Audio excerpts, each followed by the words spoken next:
Hey everyone, welcome back. In this quick guide, I'm going to show you how to add text and images to Google Sites. Yeah, the 2026 version. It's really simple once you know where everything is, so let's jump in. So first thing, open your site or start a new one.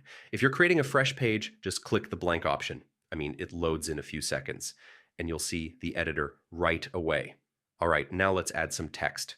On the right-hand side, you'll see the Insert panel. Click text box, and Google Sites drops a new text block right onto the page. You can type whatever you want, resize it, or drag it around to fit your layout. And if you want to style the text, make it stand out, you can change headings, bold, color, alignment, all that good stuff. The formatting bar pops up automatically whenever your cursor is inside the block. Next up, let's add images. Still on the right side, click Images.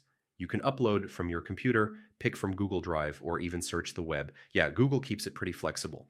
Once the image is on the page, you can drag the corners to resize it, move it into columns, or adjust the layout. There's also that little gear icon where you can add alt text, which is super helpful for accessibility. And if you want to mix things together, so like an image on the left and text on the right, just drag the elements next to each other. Google Sites automatically builds a column layout, so you don't have to mess with any complicated settings. It's pretty smooth, and that's really all you need to add text and images in Google Sites. Super fast, super simple.